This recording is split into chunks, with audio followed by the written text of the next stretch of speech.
But that's Fed time, though, so he would do 9 years. That is 9 years and pound me in the ass prison. Welcome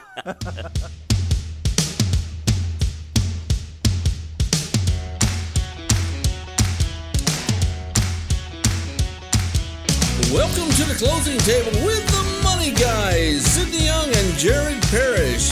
This episode is being brought to you by Allura Financial, AlluraFinancial.com, your source for real estate investment funding. Now, presenting the Money Guys. All right. We are back like Uncle Jack. Yes, sir, we are. This is Sidney Young. And Jared Parrish. We're the Money Guys. Welcome to the closing table. Man, we've been gone the month of December. Yeah, I think we've been gone about 2 weeks, Yeah, which oddly enough, on the last show, you said that we were going to be gone 2 weeks, and I said 2.5 days. And you were like, man, you're a slave driver. Well, then I got the Turns COVID out, shit. Yeah, Mr. Sid, Had to, the Money camp Kid, out got for COVID. 2 weeks, and we got over it. No big deal. Good things, but during intermission, we had a lot of things take place. Yeah, we did. Allura Financial, AlluraFinancial.com is who this show is brought to you by. You know why? Because there's no one else bringing it to you. Anyway. But if someone wants that to. means we're open to sponsors. If anybody's out there, just say. We are open to sponsors. Sponsorship available. That makes us like pimps here. We're pimping out Allura Financial. Hey. Yeah, Better get on the corner. That's it. But a lot's taken place. We had another investor meeting this past week. We've taken on another hedge fund. This is for fix and flips in the state of Texas. So now Hard Money by Tallywhacker Financial. No, this is a legitimate fund. In the state of Texas, if title can clear in 2 days, we can fund in 2 days. I don't think title can clear in 2 days. I've never seen title clear in 2 days. Have you? No, but some people may have already had title open. That's right. In those instances where you were going with a particular lender, you got title open, and now all of a sudden you're like, damn it, I've got to switch funds. Yeah. And then you give us a call, and we're like, is title ready? They said, yes, okay, 48 hours, clock starts now. Boom. So, hey, we got several $1 million allocated towards that particular fund. Mm-hmm. So we got a lot going on, man. That sounds good, doesn't it? It does. Several million. I like the word several and million to put in the same sentence. Yes, several million. We got, starting next week is our first week in January, our fund opens up for new construction funding, which also has allotted several $1 million. Yes. Talk about that new construction. So we've got new construction and commercial because we get a lot of requests for that and haven't really done much with it. We have a wonderful addition to the team. Yep, name is Nicole Cowan, and she spent 16 years as working for a home builder, and she's bringing that expertise here to help our lovely clients with their new construction and commercial business. On top of that, Allura Financial also wholesales properties. And we're bringing in people for wholesaling. We're joint venturing with people on wholesaling as well. Mm-hmm. On top of that, we have the Mortgage Rescue Program. Go to AlluraFinancial.com. I don't turn this into an infomercial. Tons of stuff. Give us a phone call for all your private. And starting soon, we're in the licensing process in MLS traditional financing as well, soon to come. So, with all that being said. And don't forget. Yes. We have Christina, a.k.a. Ting Ting. Go ahead and wave for us. That's her Christina. back there in the back of her head. Where is it at? She just sells advertising back there or something. I don't know. She's busy. We can't bother her. She's busy. She's got stuff to do. She's actually working busy. instead of goofing off like there we you are. go. Today's show is going to be what there, Mr. J? Well, we are the Money Guys, right? We are. And we always seem to talk about money for some reason. We love money. Mm-hmm. Today we're talking about fake money. We don't like fake money. No, we don't like fake money, but we always find it interesting that everyone seems to like all the financial scams that we've talked about. Oh, because they're interesting. Two things are interesting. Okay, you watch American Greed? Yes, I do. Okay, it comes on weekends. I can't help but watch. We don't use it as blueprints, trust me. No. No, but I can't help but watch and see how these people, some of them start out with legitimate businesses, and as their funds grow and grow, they dip into it, and they dip into it. They're investor funds. Mm-hmm. And then pretty soon they dip so far they can't go back, and they're stuck. They screw themselves and screw a lot of people in the process. Yeah, dude. Yeah. So, but anyway, today, these people did not try to start out as legitimate. These people were just fakes from the beginning. What kind of business? What is it about? These are the world's most notorious counterfeiters. Like counterfeit, like fake money? Fake money, printing fake money. Oh, now we're educating people. Okay, Yeah. good. So now there's a huge, and I would be willing to say it's even bigger than counterfeit currency. Yeah. But and I didn't look it up. I should have. But even bigger than counterfeit currency is counterfeit art. There's hundreds of millions of dollars every year in counterfeit art. And I mean, that's to me is the same as printing money. You know, for these guys who are able to paint extremely well and fake a piece of art, send it to the auction gallery, and then boom, $50-60 million. That would worry me as an art connoisseur that spends hundreds and several hundred thousand. So glad I'm not an art connoisseur. Our I'm idea still the art, guy that likes the funnies in the newspaper. Our idea of art is when the Michelob Ultra bottle has that sticker, we try to carve something into it. Yeah, that's our idea of art. I art. don't know what he's talking about. But anyway. I'm going to nod. Thank you. Yeah, so for one, a lot of people might be familiar with this one. Mr. Frank Abagnale Jr. Never heard of him. Did you ever see the movie Catch Me If You Can with Tom Hanks? Yeah. That was him. Oh, I turned it off. It was too boring. I never saw the whole movie. Frank Abagnale Jr. ran away when he was 16 years old. Yeah. Okay. And he had a checkbook that his mother gave him that had, you know, they put his birthday money in there and whatnot. Yeah. And he ran away because he caught his mother cheating on his father. And he was using that checkbook and just writing, because he was staying at, you know. He forging checks? Forging checks. But he was basically writing bad checks at the time until they kicked him out of whatever hotel he was in. And then he learned how to start forging checks. And throughout that time, because not only are you going to try to go cash a fake check, he would try to put a persona with that check. So what do you mean persona? He was a pilot. He would pretend to be a pilot. And he would put Pan Am on his checks. He would take these planes and soak them in water to remove the sticker and put that sticker on the check. He put a lot of effort in that stuff. He did. I mean, well, he got so good, he started getting the machines that marked the numbers on checks. So he could print his own fake checks. So how much did he run up in checks?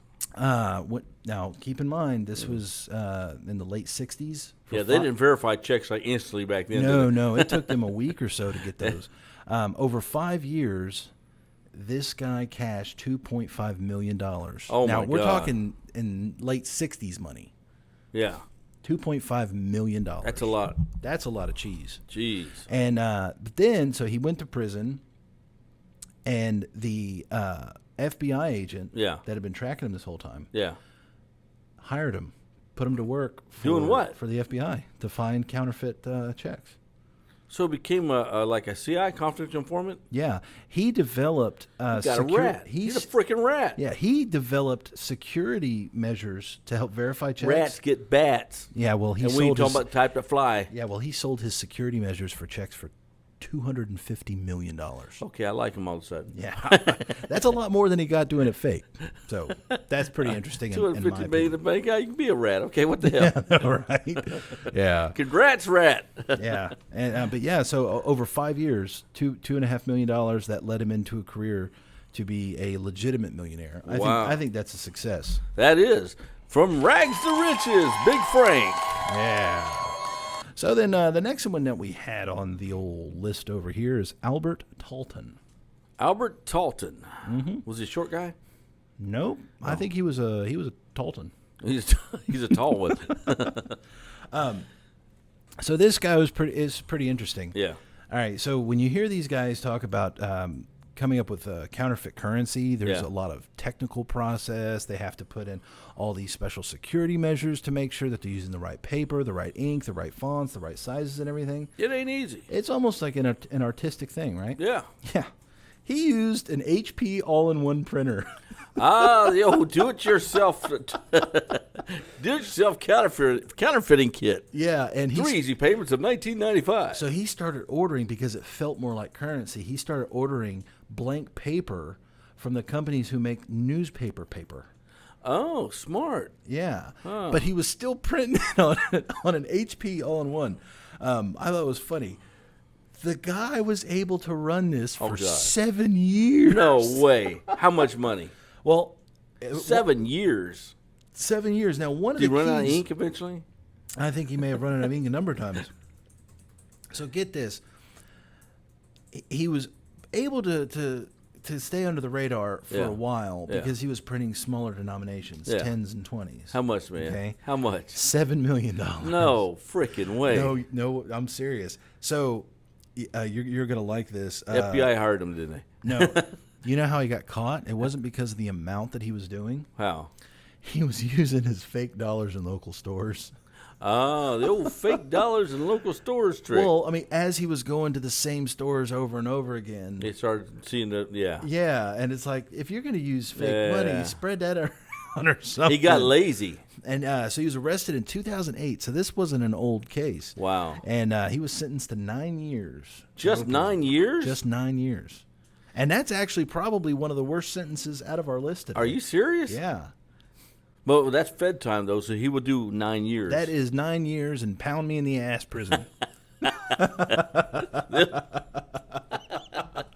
I'm not even going to repeat that. Oh, okay, man. pound me. Hold up there. If we're talking about people with fake money, counterfeiters today. It's time for our so-called fake commercial. We're going to take a commercial break. We'll be right back. Don't go away. Okay. What? The 80s called. They want their store back.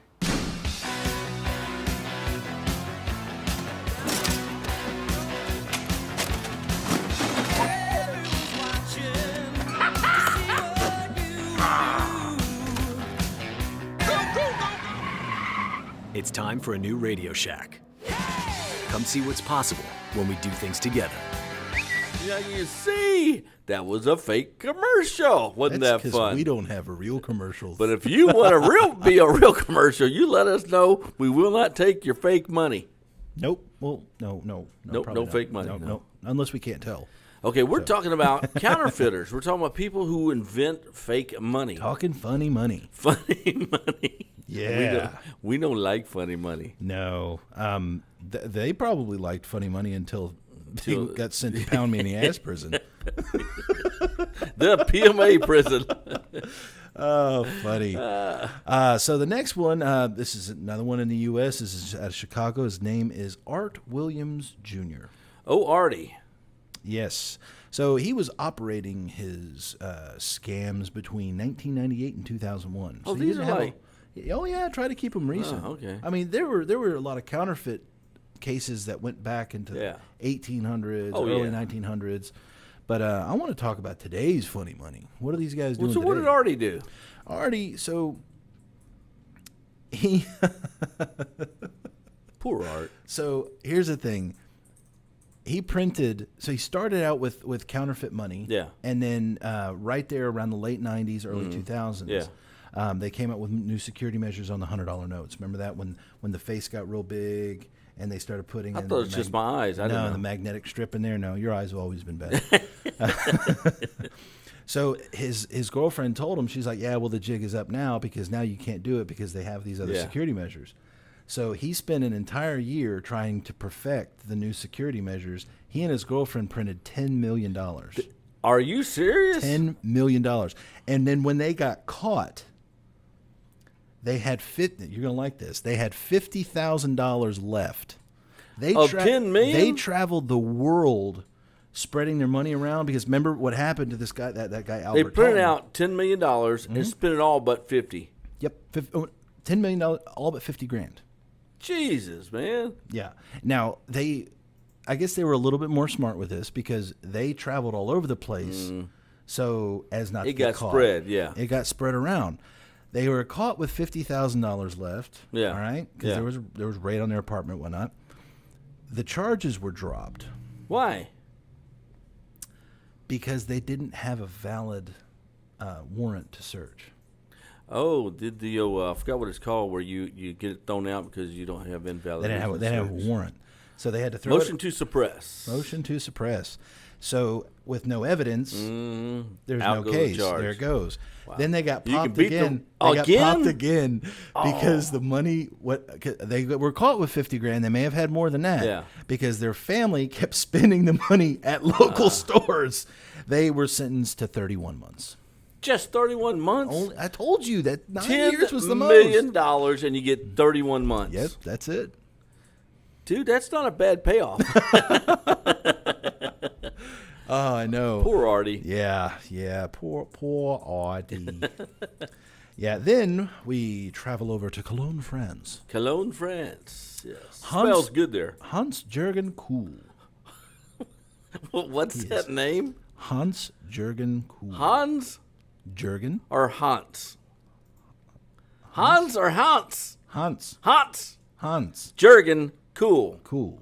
I like that name. What's your Right? name? My name's Hans Jurgen Cool. I'm Hans-Jürgen Kuhl. What did old Hans do? So he operated between the years of 1980 and 1999. Oh, good man. Now, he started with art counterfeit. Oh, he's a good painter. He could paint, and He's artistic. Yeah, he faked a number of paintings, and he was making money off of that. Yeah. But with counterfeit art, they'll catch you a little quicker because Why? if you're the same guy selling people Yeah, fake yeah, art, yeah. they're gonna know. You can't just say, "Oh, well, no, I Yeah. found all of these at swap meets." I swear to God. I did. So he wanted a little bit more of a long game. Yeah. I need more financial stability. He got mixed up with a German gang called Cento. Cento. Let's see. That's the way it was spelled. I don't know if that's how you pronounce it. I've heard the Bloods, the Crips, the Cento. Oh, The Cento. sounds tough. Por Cento. Yeah, your bow tie is messed up there. I would have figured that was from Mexico, but this is a German gang, and it turned out to be a German police sting. The gang was the police. Yeah. Oh. So for them, he printed. They said every member of their small little organization, each one of them would get $100,000, but he had to print 5 million, and they sold it to You someone see, else. how come they get freaking business partners that can do creative shit like that and make them money? What have you done? You can't even paint. I put together a podcast. Okay, good enough. Yeah. So so that happened. He got probation. Oh.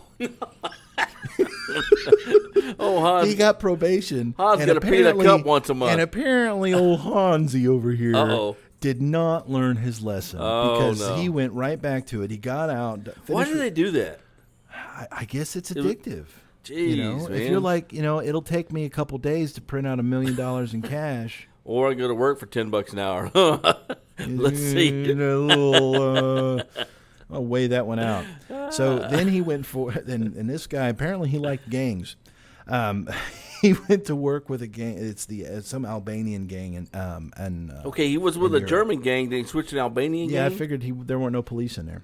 Oh, okay. Yeah. And he was caught in 2007 by another sting Yeah. with printed $16.5 million. Oh, Hans. Poor Hans. How much this time? Well, since it's his second offense, Yeah. He got 11 months. 6 years. Oh, okay. Well, hey. Well, and they gave him 6 years. They let him out after 4 for Those good behavior. German prisons are a little different, too. But when he was popped in 2007, Yeah. he was 65 years old. Oh, really? Yeah, he was born in wow. 1949. Oh, Hans. Yeah. Good Money old don't Hans. grow on trees. You're right. It comes out of a printer. See, now wait a minute. Uncle Donnie can turn the printer on, huh? What's wrong with He doesn't have to turn a printer on. He makes a phone call to the Fed, Yes, hey, man. Perk me Federal up another Reserve. bit. It's like, we need a couple extra trillion. Yeah, you do that. It's because of China. It's China's problem. He kills me with that. This is the greatest one ever. I've never seen anything better than this. Oh, man. Oh, God. Yeah, and that's the problem. So, Yeah, because no more. that's part of the news right now is now all of us are going to get theoretical free money from the government. $2,000. Dude. Yeah. You don't want yours, send it my way. Ex-wife's already going to get Oh, mine. okay. Yeah, but each of us gets $600, and Pakistan gets $10 million for gender studies. Gender studies. Gender studies. Well, that's good. Oh, that just screams to me someone's getting their palms greased.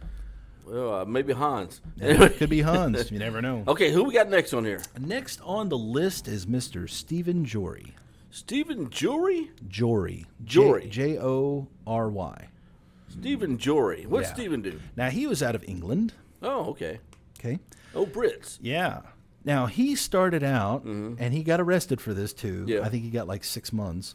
But he was counterfeiting perfumes. Oh, like the stuff you buy at Walmart. No, like the stuff you buy at The guy with the trunk opens up. The store, what's it called? Needless Markups? I mean, Neiman Marcus. Yeah, so he was printing. He was creating like no counterfeiters were hurt in the filming of this show. Yeah, fake Chanel No. 5 and other really expensive. But did perfumes. it smell like it? Yeah, apparently it smelled a lot like it. But he was making it in his basement or some shit. Hey, dude, here in Houston, north part of Houston, called the Woodlands Mall. Just last month, they raided at one of those things where they're selling the counterfeiter perfumes. Yeah. Yeah, and the Woodlands Mall. That's an upscale place. That is funny. I was at a gas station and they were selling these. They were individually packaged in plastic. Yeah. It was a little coin and it said Bitcoin. And people were probably buying it. I'm sure they were. Bitcoin right now, I think, is like $2,700. Yeah. No, $27,000 per coin. Yeah. And I doubt they're selling for $27,000. But anyway, so he started with perfume, made $5 million doing the fake $5 perfume. million. He got popped. I think he got like 6 months for that. Poor guy. And once again, Stephen Jory didn't learn his lesson the first time. Poor Steve. Poor Steve. What happened to Steve now? So then Steve, he went on to... He was in China. Yeah, he got mixed up with a group called the Lavender Hill Mob in 1998. I heard the music. It's really good. Mm-hmm.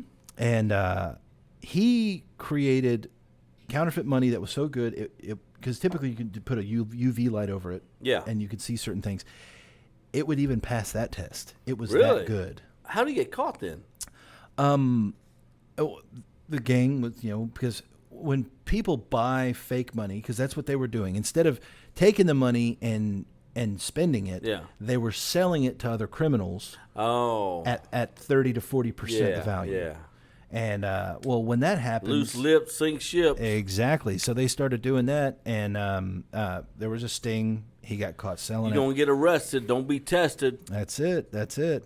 And they caught him with $65 million in counterfeit money. Ooh, man, how much time he get this time?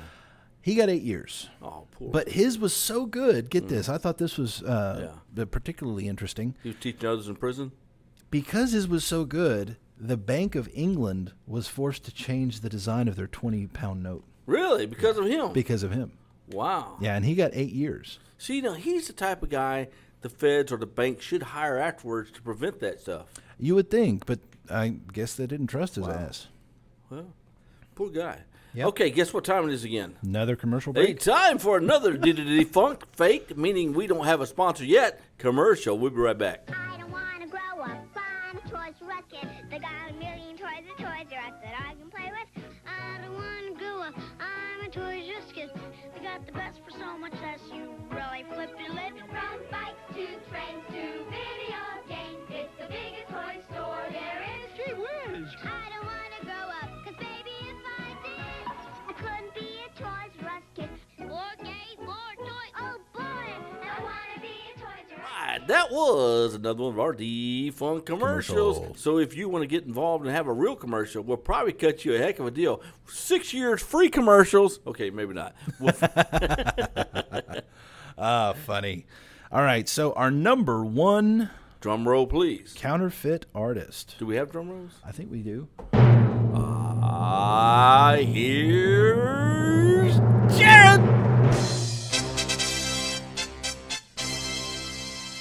Frank Barassa from Quebec, Canada. Oh, Frankie. Talk to me. You may find this story a I little do find interesting. it. I do have some pretty good details about this. Yeah? So when he started in the early 2000s, now he was in Quebec, Canada. Yeah. But he was counterfeiting U.S. dollars Oh, okay. because the U.S. currency is the most popular currency In Canada, worldwide. yeah. No, worldwide. Yeah. So he started doing that. Now he was doing the same thing before, like we said before, where he was just selling it in bulk to other people. Mm-hmm. So this way he wasn't, he didn't have to really go about it. Yeah. It started with, he saw all these people, drug dealers on the street, and here they are peddling their drugs illegally to other people. And he says, man, why would I want to do that? Have to go through something like that to get the money. Why don't I just go straight to the money? Yeah. So he started trying to figure out how. He goes, well, what are the things that make currency seem real? Mm-hmm. And majority of it was the texture. Yeah. So he started trying to figure out, he started buying paper from different places, buying it from all these different suppliers. And then because not only was it the feel of it, Yeah. but he had to figure out because Thickness. the thickness, but also when they use the marker on the $100 bills. Yeah. Well, he bought all this paper, and the marker would still stay yellow instead of turning black, or vice versa, Disappearing or whatever. Yeah. And he couldn't find the paper to fit. So one day he was writing down a phone number, and he grabbed that counterfeit marker to check the pen, and he was writing on a phone book on the The phone book paper. and it worked. So he called a company in Switzerland that made the paper for phone books. Yeah. And he bought massive reams of this stuff. They shipped it to him, and he went through all of these protective ways to make sure that no one was following him, no one could find out where he was at. Yeah. And he set up a printing press in his building next to his house. He lived in a How rural much area. did he print out? $250 million. Oh my God! Here's the funny part. They only know of $250 million. What do you mean? He was selling it for 30% on the printed value, okay, for a couple of years. And Okay, how much time did he get?